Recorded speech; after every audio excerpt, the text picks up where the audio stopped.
प्रधानमंत्री नरेंद्र मोदी ने कहा, कोरोना महामारी की चुनौती से निपटने के लिए सभी देशों को साथ मिलकर करना होगा काम। प्रदेश में अनलॉक 4 को लेकर हुई उच्च स्तरीय बैठक के बाद सरकार ने शर्तों के साथ शैक्षणिक संस्थानों को खोलने की दी छूट। प्रदेश की अधिकांश नदी को जलस्तर में वृद्धि जारी।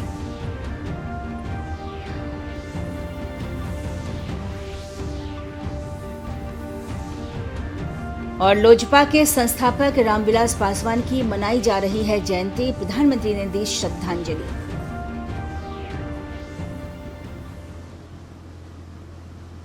नमस्कार, समाचारों में आपका स्वागत है। मैं हूं मिनती और अब समाचार विस्तार से। प्रधानमंत्री नरेंद्र मोदी ने कहा है कि कोरोना महामारी की चुनौती से निपटने के लिए सभी देशों को साथ मिलकर काम करना होगा। प्रधानमंत्री आज कोविन वैश्विक सम्मेलन को संबोधित करते हुए कहा कि हमने अपने अनुभवों को विश्व के कई देशों के साथ साझा किया है। उन्होंने कहा कि भारत ने प्रौद्योगिकी की मदद से कोविड ट्रैकिंग का काम सफलतापूर्वक किया है। उन्होंने कहा कि आरोग्य सेतु ऐप की मदद से कोविड महामारी से लड़ने में काफी मदद मिली है।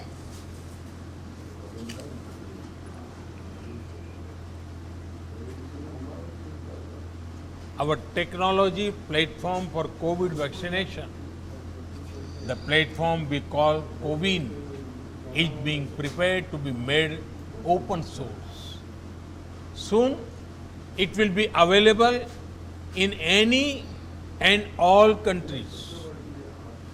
Today's conclave is the first step to introduce this platform to all of you. This is the platform through which India has administered 350 million doses of COVID vaccines. A few days ago, we vaccinated about 9 million people in one day. They do not need to carry around fragile pieces of paper to prove anything.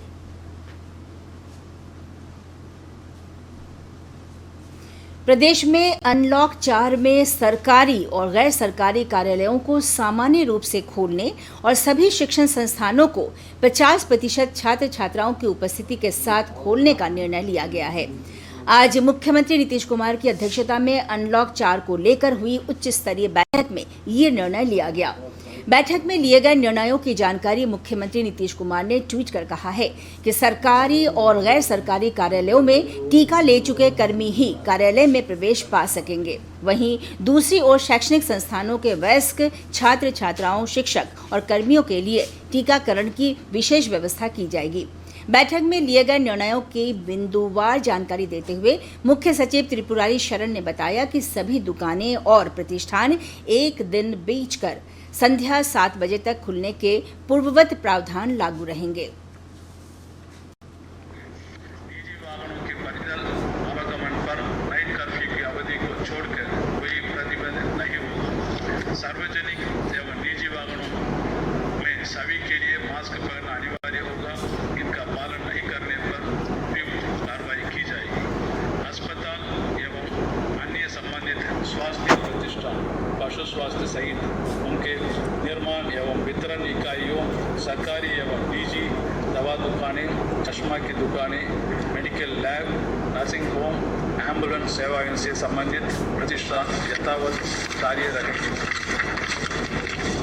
जिला प्रशासन भीड़भाड़ वाले स्थलों यथा सब्जी मंडी, बाजार आदि तथा सार्वजनिक वाहनों में सोशल डिस्टेंसिंग तथा मास्क पहनने आदि से संबंधित कोविड अनुकूल व्यवहार एवं अद्यतन मानक संचालन प्रक्रिया एसओपी का सख्त अनुपालन करना सुनिश्चित करेगा। यदि किसी स्थान, बाजार, प्रतिष्ठान में निरंतर निर्देशों के उपरांत भी उपयुक्त का अनुपालन नहीं किया जा रहा हो, उन्हें अस्थायी रूप से बंद करने के साथ अन्य सख्त कार्रवाई की जा सकती है।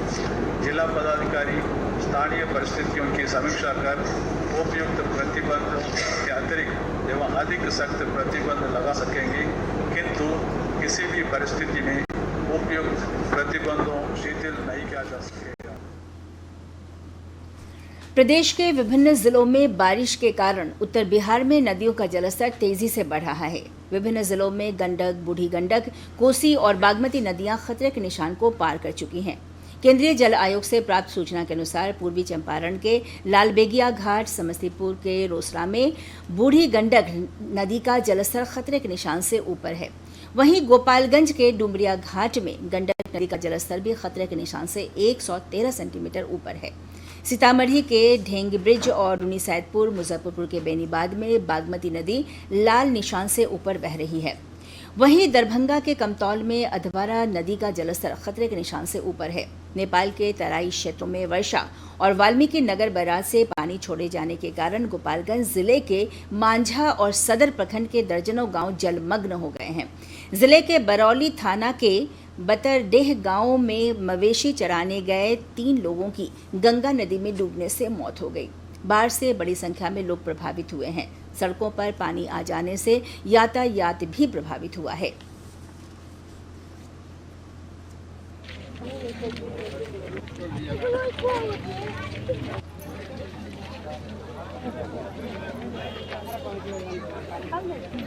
बुखार खांसी हो गया है, बहुत ज़्यादा हो गया है। तो सुविधा नहीं मिला है नाव वो ले जाने के लिए? कोई नाव की सुविधा नहीं है जो जाए हम पहुँचे टाइम से। मुजफ्फरपुर जिले में बागमती नदी का जलस्तर बढ़ जाने से कटरा प्रखंड की कई पंचायतों का सड़क संपर्क भंग हो गया है। वहीं गंडक और बूढ़ी गंडक नदी खतरे के निशान के करीब है। बाढ़ के कारण मीनापुर, औराई और गायघाट प्रखंड अधिक प्रभावित हैं। बाढ़ बढ़ने से बरुआरी शिवदाहा मार्ग पूरी तरह बाधित हो चुका है। पानी धीरे धीरे लोगों के घरों में प्रवेश कर रहा है।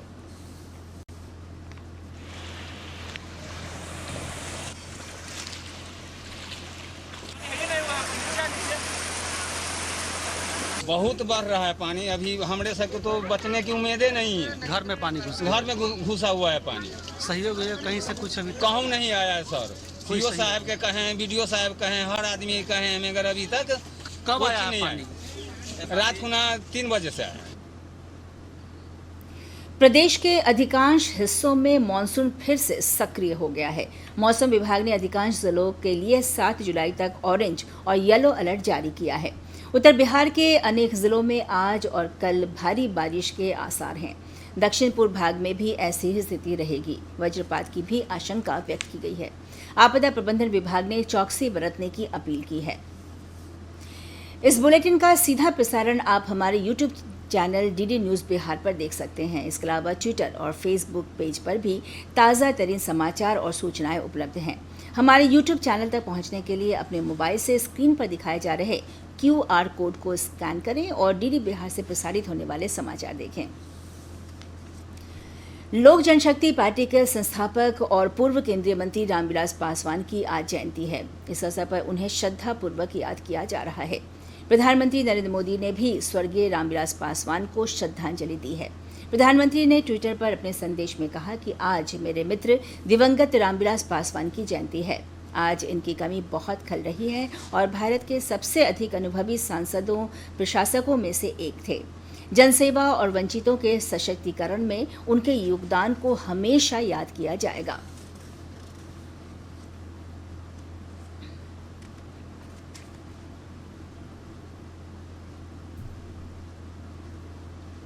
स्वर्गीय रामविलास पासवान के पुत्र तथा सांसद चिराग पासवान ने आज सुबह नई दिल्ली में स्वर्गीय पासवान के चित्र पर माल्यार्पण कर उन्हें श्रद्धांजलि अर्पित की।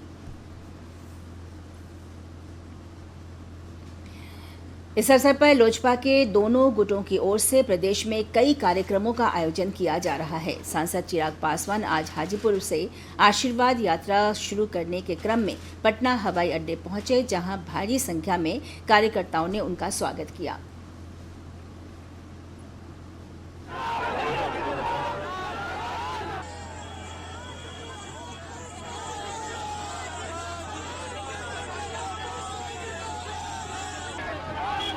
लोक जनशक्ति पार्टी के पारस गुट के नेताओं और कार्यकर्ताओं की ओर से भी पार्टी के संस्थापक स्वर्गीय रामविलास पासवान की जयंती के अवसर पर कार्यक्रम आयोजित किए गए हैं। सांसद पशुपति कुमार पारस ने सरकार से दिवंगत नेता को भारत रत्न दिए जाने की मांग की।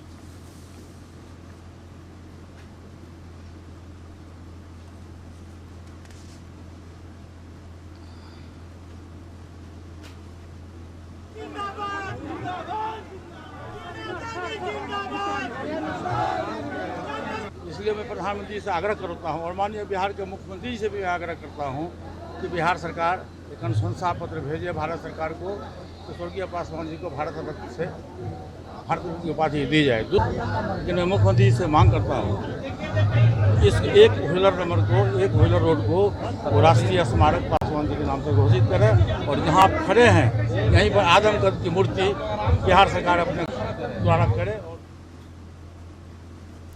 राष्ट्रीय जनता दल अपनी स्थापना का आज रजत जयंती समारोह मना रहा है। इस अवसर पर पार्टी के प्रदेश कार्यालय में मुख्य समारोह आयोजित किया गया है। पार्टी के राष्ट्रीय अध्यक्ष लालू प्रसाद ने नई दिल्ली से वर्चुअल माध्यम से समारोह का उद्घाटन किया। समारोह में पार्टी के वरिष्ठ नेता और विधानसभा में नेता प्रतिपक्ष तेजस्वी यादव सहित दूसरे बड़े नेता शामिल हैं।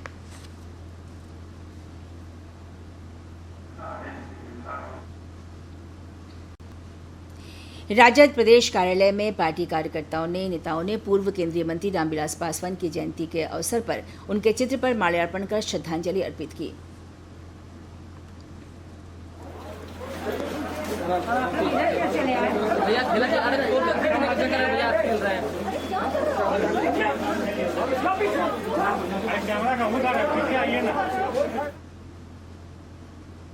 समारोह को संबोधित करते हुए राजद के वरिष्ठ नेता तेजस्वी प्रसाद यादव ने कहा कि हमारी पार्टी ने सामाजिक न्याय के सिद्धांत पर चलते हुए हमेशा समाज के अंतिम व्यक्ति के हित में काम किया है। उन्होंने कहा कि हमारी पार्टी जनता से जुड़े हर मुद्दे को मजबूती से उठाती रहेगी। धर्मनिरपेक्षता,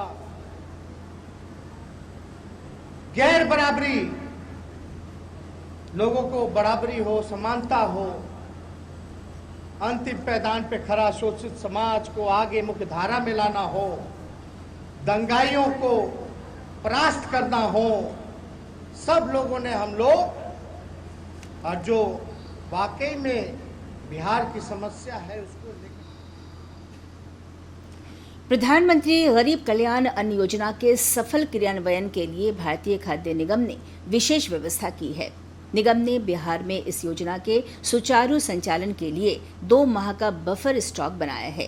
भारतीय खाद्य निगम के बिहार क्षेत्र के संजीव कुमार भदानी ने पटना में संवाददाता सम्मेलन में बताया कि राज्य के खाद्य सुरक्षा के लिए अतिरिक्त भंडारण संरचना का निर्माण किया जा रहा है। उन्होंने कहा कि इसी क्रम में कटिहार में 50,000 मीट्रिक टन क्षमता वाले आधुनिक भंडारण गृह को शुरू किया गया है। खगड़िया सदर अस्पताल में रक्षा अनुसंधान और विकास संगठन DRDO की ओर से ऑक्सीजन प्लांट स्थापित किया जा रहा है। ये 1 महीने में तैयार हो जाएगा। स्थानीय सांसद चौधरी महबूब अली कैसर ने इसका जायजा लिया और स्वास्थ्य सेवाओं की जानकारी ली। उन्होंने बताया कि इस ऑक्सीजन प्लांट से 100 बेड पर ऑक्सीजन की आपूर्ति की जा सकेगी।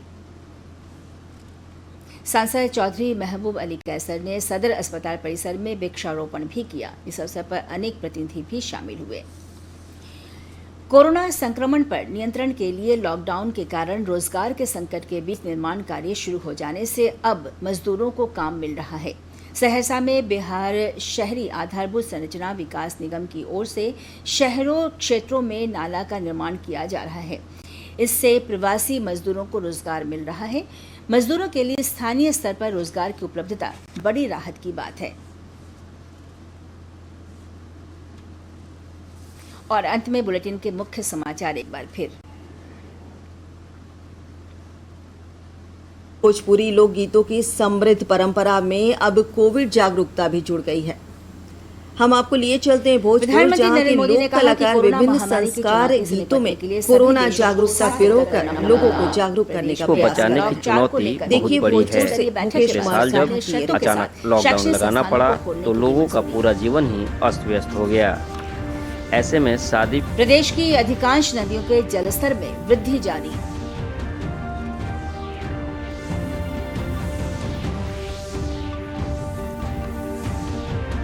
और लोजपा के संस्थापक रामविलास पासवान की मनाई जा रही है जयंती। प्रधानमंत्री ने दी श्रद्धांजलि।